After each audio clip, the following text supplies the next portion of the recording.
right. Good afternoon, good morning, good evening, wherever you are in this world of ours. Snapzilla Gorilla, definition, Tyrant's Bane. I'm up in here with this live stream on my way back to Georgia for work. Yep, it's time to get back to the grind, even though I have been working for the last 3 weeks. I was working from home. Now it's time to get to the site, make sure shit is going smoothly. Anyway, how y'all doing? It is Sunday, January 5th, 2025, y'all. 2025. It is a brand new year, allegedly, but we all know that the new year does not start until spring, so it is what it is. I'm going to say that until it doesn't need to be said anymore. Anyway, how y'all doing?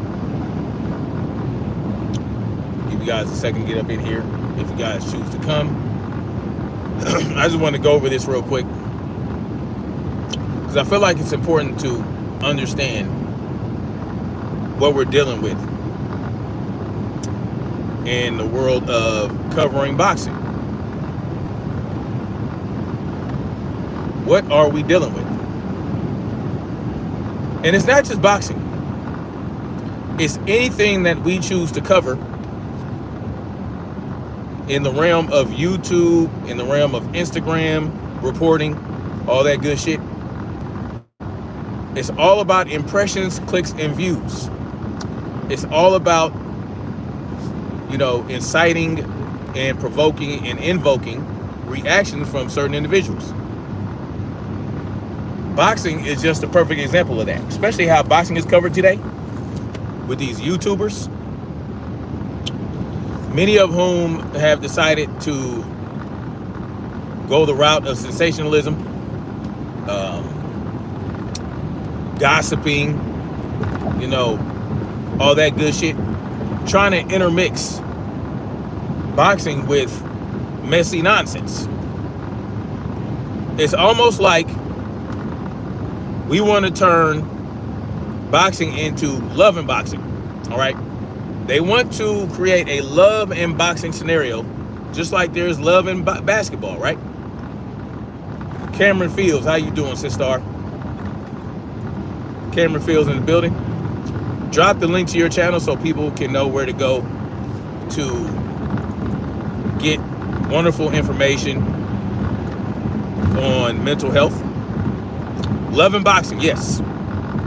Love and boxing. And Devin Haney's personal life is the pilot for this love and boxing program that they're trying to push.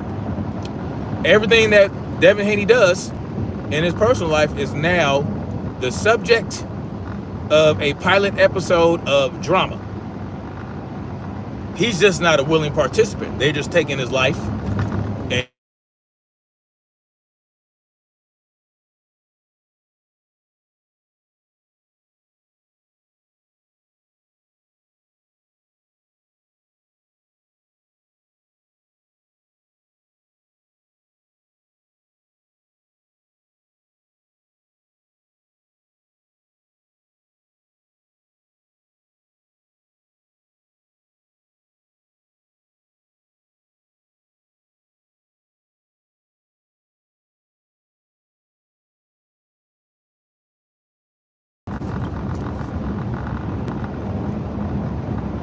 all right, how about now, guys? Am I back? Can you guys hear me? Put a 1 in the chat, put a 5 in the chat. You know what I'm saying? Great, wonderful, thumbs up. That works as well. So, they want to use Devin's personal life as the pilot episode for this drama they're stirring up. And it seems to be working. So it's not just his love life, right? Everything he does is It's a viral moment. It's a viral moment. And shout out to Devin Haney. He just announced that he's coming back in March. Now, when Bill was being interviewed by Marcos Villegas,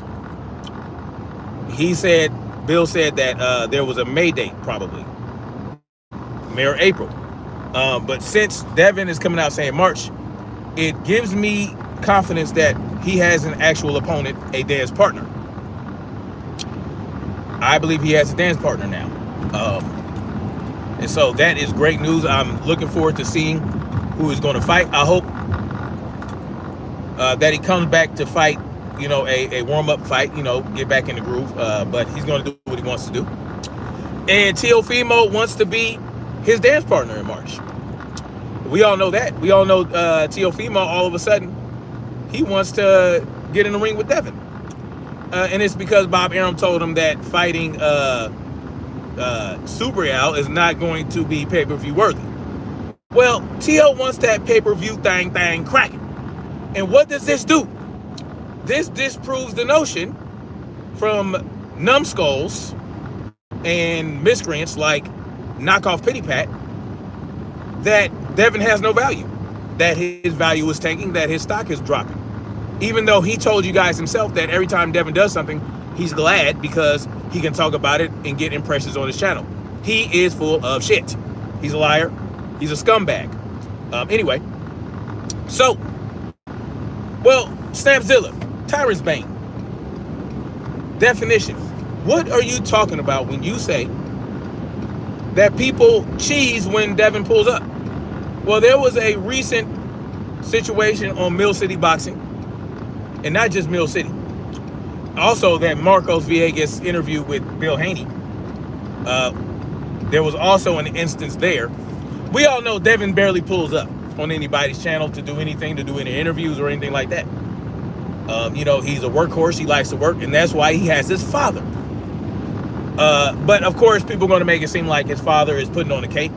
It is what it is. We all know that's bullshit. Well, what am I talking about cheesing? Well, let's start in chronological order.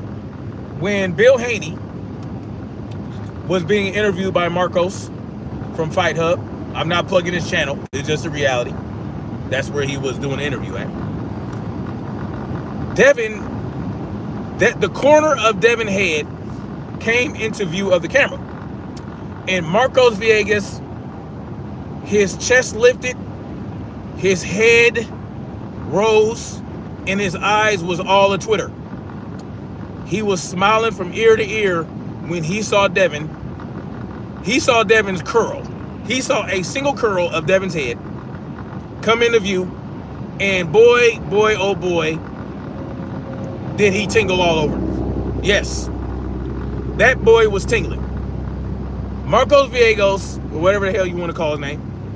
Now, we all know Fight Hub, they don't really get all out of control with all the trolling and the disrespect, but they are slick with their shit. You know what I'm saying? We all know that they don't really fox with the Haneys like that, but man, oh man, when Devin showed up, when Devin was there, oh man, oh, was he begging to get Devin in that interview. Oh, he wanted to know all kind of shit from Devin. He wanted Devin to speak, right? He wanted Devin to talk. He was excited, right? He was very excited. And see, there again, we know what we know what Marcos wanted. Marcos wanted to have a conversation with Devin so he could clip the shit out that thing and share a short. And oh man, would that bring a whole lot of impressions? Oh yeah. You see, people like to shit on Devin. They like to act like his value is so low. They like to paint him, paint the picture of him as being a pillow-fisted, unexciting fighter that no one wants to see, that no one really cares about. But when he shows up for them, man, don't they love it? Don't they love it? Once again, Mill City Boxing is on a panel with Zab Judah. Now, Zab Judah's not included in this. He's not, Zab, we all know Zab Judah is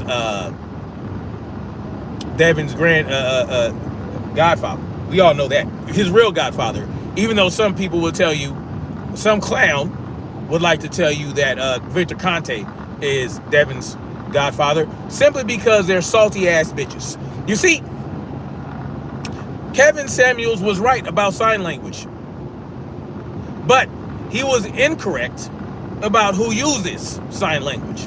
It's not just women, right? No.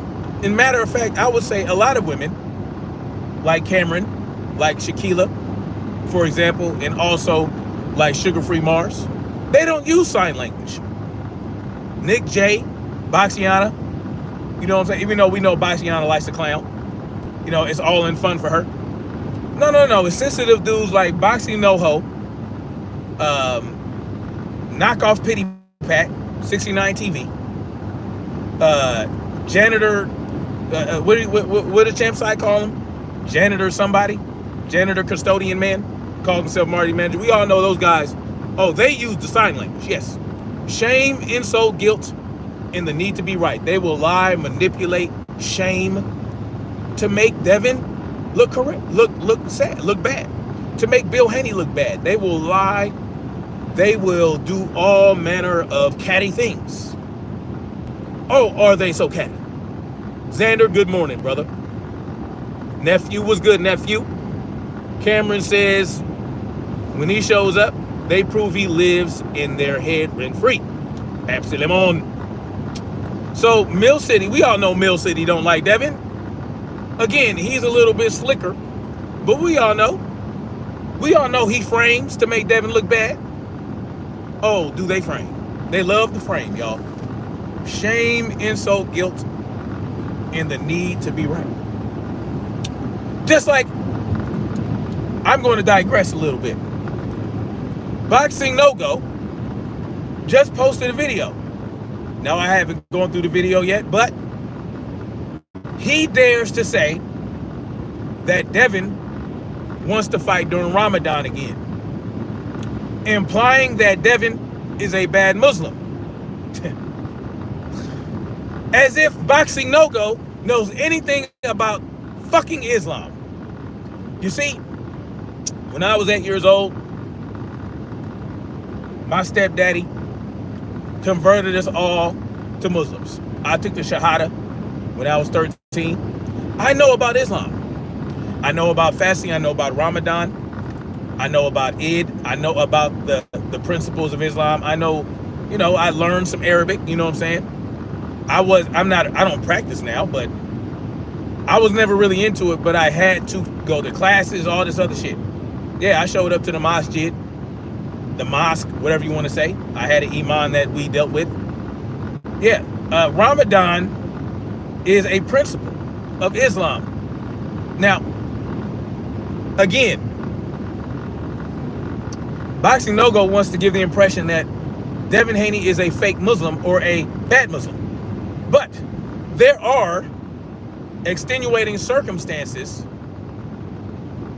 in regards to Ramadan in which you do not have to be as strict. Because see, people want you to believe that Ramadan is about fasting and fasting alone. No, it's not simply just about fasting and fasting. There's a lot of things involved with it. Now, if you are at war, if your profession dictates it, and you are ill, you can indeed modify your Ramadan practices. That's what Devin did during Ramadan when he has fights. Okay? When Devin has fights. These are Devin boxes for a living.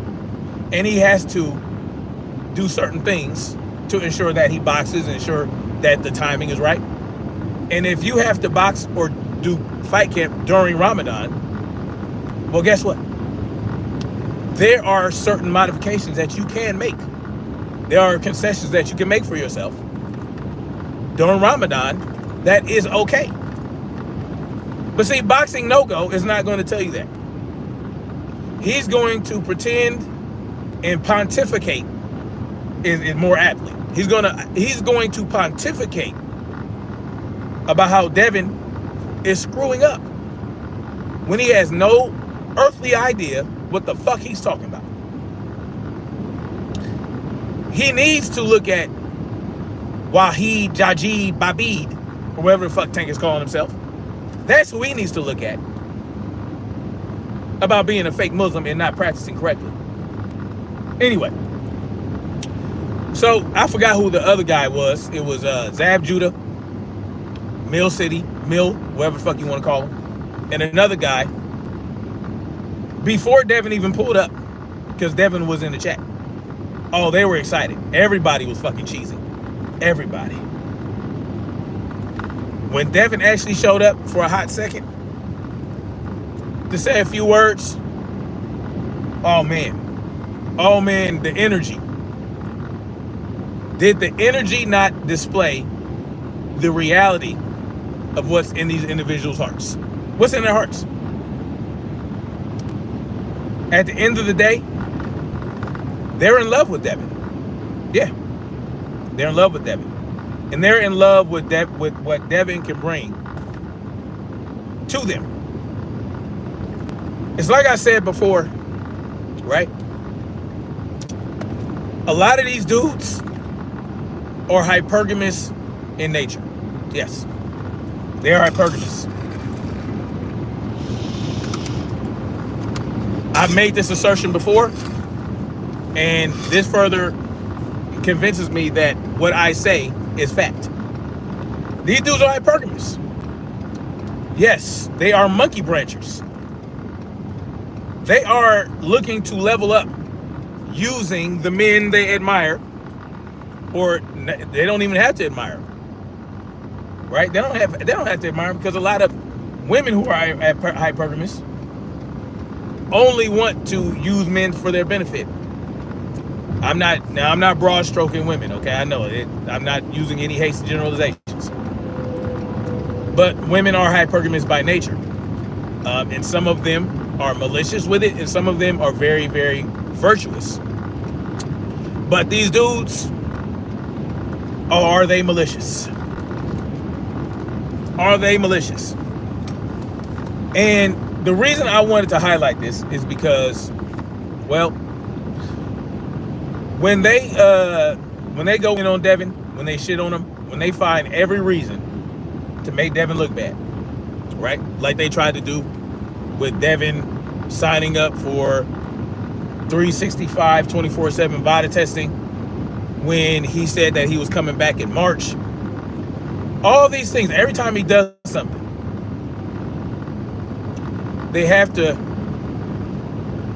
mold and shape it into a negative thing, because that is what they feel. This is what they think. They think that showing Devin and Bill in a negative light is going to get them wealth, notoriety, infamy, virility, not virility, but viral, a viral moment, right? Everybody's looking for that next viral moment, right? And they love when they engage. They love when Devin and Bill engages with them, because it gives them more. And, you know, one might wonder, well, if it's understood that these guys gain from Devin and Bill engaging with them, why do they continue to engage? Well, because it also benefits Devin and Bill. It benefits Devin and Bill because it gives them a bigger audience to engage with them as well. Because, you know, people love to hate, like Cameron says, and all the casuals that love to hate Devin, well, whether they buy a pay-per-view, whether they, you know, whatever they do, however they do it, it's going to be a benefit to Devin. And that's why Teofimo wants to fight Devin in March. Because fighting Subriel as Bob Arum told him, is not pay-per-view worthy. Not pay-per-view worthy. Devin, T.O. wants a pay-per-view worthy opponent. Y'all go check out what Devin said about T.O. suddenly want to fight him in March. Called him out for wanting to fight a black fighter and wanting to capitalize on that. But I think Devin's a little bit wrong there, because Devin needs to be more specific. T.O. wants a specific black fighter, and that specific black fighter is Devin Haney. Even when Devin is shitting on somebody, he's being humble. No, Devin, it is you in specific, the black person, the black man that T.O. wants to fight to have a payday. Because, I mean, Subriel Matisse may be Puerto Rican, but he's a black Puerto Rican. So, there we have that. Now, these are just the realities, man. Y'all go check it out. Y'all don't believe me? When Devin shows up, motherfuckers smile. They motherfucking smile. That's what they do. Some of them might not. Some of them truly have a vendetta and a vengeful mind when it comes to Devin and Bill, like Boxing No Go and South Sucka. Those two individuals, they might not smile because they have a real hatred, a personal, deep-rooted hatred for Devin and Bill, because they felt slighted by them, because they felt personally attacked, because they some sensitive-ass bitches. Don't let South Sucka fool you. He might beat up on inexperienced boxers or inexperienced men in a ring to make himself look good, like Charlie Zolanoff. But he's still a sensitive-ass bitch. All right? Boxing No Go is a sensitive-ass bitch. Knockoff Pity Pat 69 TV is a sensitive-ass bitch. There, I said it. I said it. It is what it is. Those three might not smile when Devin shows up, but everyone else that really don't hate Devin like that, they just hate on him to get shit cracking for themselves. But Devin does have real haters. Marty, the manager, I think he'd smile as well if Devin showed up. I mean, he keeps begging Bill to go on his platform, so who knows, right? But God forbid Bill wants to help bring up newer channels to highlight himself and his son. God forbid he does that. No, they want Bill to engage with them and them alone. Oh, the selfishness. Oh, the selfishness. You know, me, myself, when I covered Boxing No Go's video about Bill trying to recruit new channels, all kind of people came in the comment section to accuse me of being on Bill's payroll, Bill Haney's payroll. It just everybody. No one had anything to say about what the subject matter was. All they cared about was me being on Bill's payroll, me being one of Bill's new channels that he wants to elevate for himself. Well, I can tell you, I never reached out to Bill. My channel is not for that. This is not the channel for that, right? Because this channel has been in existence since 2019, and I don't cover boxing like that, right? I don't cover boxing on this channel like that. I cover everything. I cover all kind of shit. You might see a sprinkle a lot of different things. Most of it is freedom focused, right? Anti-government freedom focused. Cameron Field says that's what they do. Yeah, because they don't have anything. They don't have anything of substance to retort anything I have to say. So they go to sign language, right? They trying to shame me for being on Bill's payroll, discredit what I have to say by saying that I'm on Bill's payroll. Oh, I'm one of the channels that Bill recruited. No, No. Never reached out to Bill about that. Bill hasn't reached out to me. I have no interest in doing that on this channel. I have no interest. This channel is not for that. This channel may never be monetized simply because YouTube said it's too controversial. I've had multiple strikes for medical misinformation. You know, they've tried to hit me with harassment, all kind of silly shit. This channel is not. No, this is not the channel for that. Now, when I do start the other channel, well, I already have the channel, but when I start producing on that channel, I'm going to cover boxing and Muay Thai. But I want to focus more on Muay Thai to help spread excitement about Muay Thai in America, because there is not a lot of, it doesn't get a lot of traction in the United States. And a lot of that has to do with the culture that surrounds Muay Thai, because there's not a lot of like, you know, pre-fight, there's not a lot of, you know, shit talking and, you know, there's not a lot of like promotion like that, because it's about respect. Muay Thai, the culture around Muay Thai is about respect. It's about respecting your opponent. It's about giving thanks to your creator when you're in the ring. It's about that's what that's about. Muay Thai is different. And I want to help spread awareness on it, because it's okay to not sensationalize a combat sport in that manner. I mean, there's nothing wrong with respecting your opponent, getting in there, do what you got to do, and getting out of there, right? And it can be a great thing. It could be and there's nothing wrong with how boxing is promoted.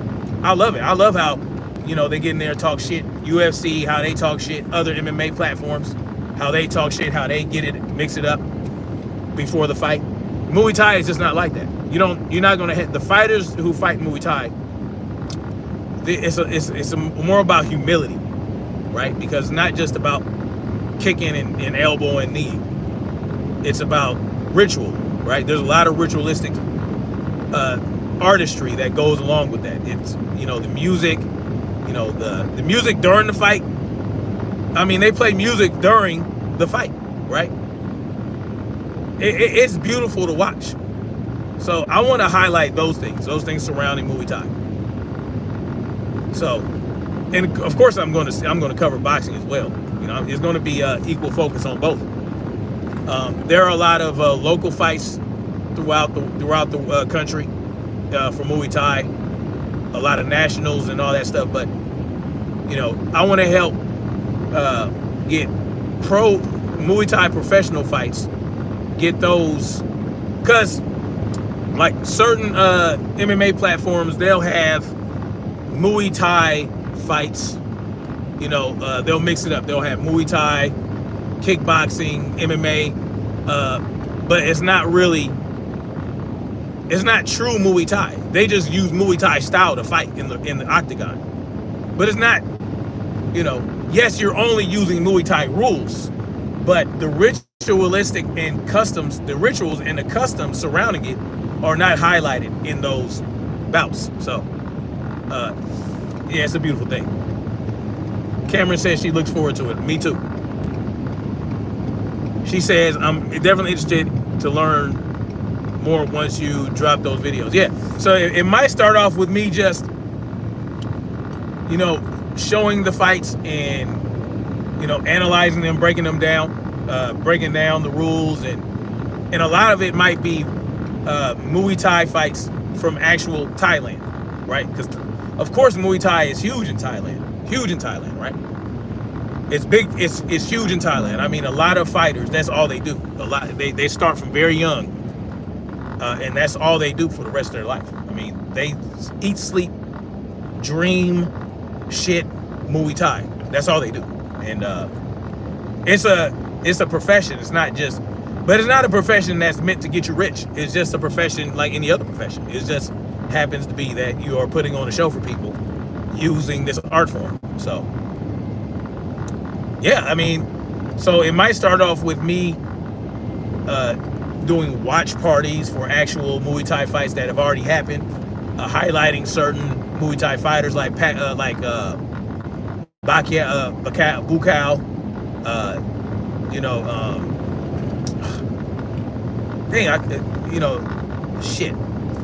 Lordzilla. There are a lot of different great Muay Thai fighters out there, even American Muay Thai fighters that go to Thailand. You got Hoost. He's one of the best, right? But he used like Dutch style Muay Thai. So you got Dutch style, you got traditional, you got all those different. You got Muay Baran, which is more of a martial art that is used, that'll be better utilized in like real world fights, like street fights. It's a different stance, it's a different principle. You got Lithway. Lithway is another form similar to Muay Thai, but it's like bare knuckle Muay Thai with headbutts. So you can headbutt in Lithway, right? So I mean, there's a lot of different things surrounding it. So those are things I want to introduce to a larger audience in America, right? I mean, there are Muay Thai practitioners that have channels, but I feel like they just like, they'll show training of it. They might show, as a matter of fact, if you are interested in seeing some Muay Thai stuff, there is MMA, not MMA, Pentagon MMA on YouTube. That's a great Muay Thai channel. But it's not just Muay Thai, it's an MMA gym in Virginia. And they show tips and whatnot about how to use Muay Thai and all that stuff. And also, they have fighters. They'll show the fights. You know what I'm saying? They'll show their fights of their team. And they give a lot of great tips. They also have like 30 minutes to 45-minute classes that you can take in Muay Thai if you're interested in learning it. His name is what's his name? I'll share the link after this video. I'll share it on the community tab.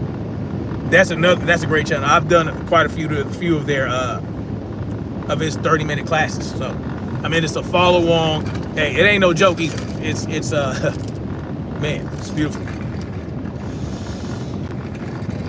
I mean, and he does pretty good. He does great on his channel. His channel's great, but of course he doesn't. I want to go more into the tradition as well. I want to go into tradition. I want to get people interested in how Muay Thai fights are set up, like traditional Muay Thai, because it's not, like I said, it's not going to be a lot of shit talking leading up to it. It's not going to be people throwing shit at each other, pushing each other on face-offs. They're not doing that. They're not doing all that. But, you shouldn't have to, right? But anyway, as a matter of fact, I might link up with Pentagon MMA to do some things with them and just highlight them, highlight their gym, all that good stuff. So, and there's also a gym near me that they teach Muay Thai, but it's more like an MMA boxing thing. It's like they teach boxing, MMA, jiu-jitsu. But yeah. Tolan Stout says some great movies and TV shows featuring it as well. Yes, there are great movies and TV shows featuring it. Yes, indeed. Cameron says when you describe it, you're reminded of the balance that is found in Buddhism. Yes. That's what it's all about. I mean, because even though you're fighting your opponent, you're not fighting them because you hate them, right? You're fighting them because it's part of the culture and the tradition, and it's an art form. And the way Muay Thai practitioners spar, like actual Thai boxers from Thailand, the way they spar is like, even that is like, it's mostly about technique. It's great. I want to get in depth with all that stuff, right? And also there I'll include boxing as well. I'll do boxing coverage, but I want to be able to get Muay Thai out there as well. I don't want to see Muay Thai in an octagon necessarily, you know. Like, what do they do to train? What do they do to, you know, mimic the lifestyle of the Thai fighter? And it's not really possible out here, because you're not gonna, unless it becomes big enough. I mean, it's never going to be as big as boxing, and maybe never even as big as MMA. But if it gets close, I mean, imagine like they can focus on training it in MMA or training in Muay Thai, because in Thailand, the living you make as a fighter allows you to eat, breathe, and sleep Muay Thai. It doesn't do that out here, and so it's kind of watered down. Yes, Cameron. Right before I read watered down, I was getting ready to say watered down. Yeah. So, like, I was part of a gym. It was a Muay Thai gym in Los Angeles. Now they did Muay Thai, boxing, of course, and jiu-jitsu and all that stuff. And the guys who fought Thai, you know, Muay Thai, I was just training. I was not part of the team, the competing team. I was just training with them, sparring and all that stuff. I was never really, I wasn't interested in competing on that level, but I would go to their fights. You can't make a living doing Muay Thai as a professional, because if you go to a Muay Thai fight that is put on in America, you're going to have amateurs and professionals on that same card, and they're not getting paid much differently, right? The professionals aren't getting paid thousands and thousands and thousands of dollars. They might get a few hundred, you know, but they're not getting thousands, tens of thousands. And a lot of guys that fight Muay Thai in America, they have to do MMA. They have to get in the MMA. They have to learn jiu-jitsu and boxing, or they might just fight on an MMA card and just learn enough takedown defense to go up against a guy who knows jiu-jitsu, right? And there's nothing wrong with that. It's just, you know, like, maybe somebody wants to just practice Muay Thai and earn a great living just doing that without having to put on 4-ounce gloves and, you know, wrestle somebody, or, you know, defend against a wrestler or defend against a jiu-jitsu guy. You know, maybe they just want to do that. And that's why a lot of guys who, a lot of Americans, they go to Thailand so that all that they'll do is Muay Thai, and they'll fight professionally in Thailand and not have to do anything else, because they earn enough of a living out there to just do Muay Thai. They don't have to do anything, but a lot of Americans that go out there to fight, they'll have like from home jobs they can do online, or they'll take what they learned in Thailand and, you know, give lessons and have online programs that people can join to learn Muay Thai, because it'll get them a lot of money. They'll take what they learn competing and training in Thailand, and they'll use that to you know, teach Muay Thai online, you know, give online classes and all that stuff, and, you know, sell programs. You know, I've used quite a few of them. From the Muay Thai guy, he's a good one. He has a lot of experience in Thailand. There's also the Reaper, Muay Thai technician. I've used his programs before, as well as going to classes myself in person. So I learned a great deal from that. But yeah, but the experience they get, they're not going to get the level of experience out here just in Muay Thai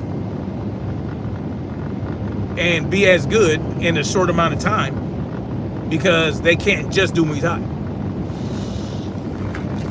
So I figure, well, how can we get it to that point in America where guys can be so good at Muay Thai and just so dazzling at it that, you know, they can earn a great living, eat, shitting, and breathing Muay Thai like boxers do with boxing. And then guys who, Thai guys, they can come out here and compete. You know, it can be an international thing. Strictly Muay Thai in the exact rule set as Muay Thai, including the cultures and customs surrounding Muay Thai. Anyway, I'm rambling. But I'm gonna holler at y'all later, man. Thank you guys for coming through. Thank you for hitting the like button. And you know, hopefully you guys understand what the reality is. What's really at play here. What's at play is they do indeed love to hate Devin. And when Devin pulls up, they are going to smile. They're going to be nice. They're not going to have that same energy. They're not going to have that same energy because Devin truly is the face of boxing. He truly is. Anyway, I'll holler at y'all later. Thank you for coming through, Cameron, Queen Cameron. Tolan Stout, thank you for coming through. Who else? Yeah. Thank y'all for coming through. Much love, like, share, subscribe. And we're going to keep marching forward to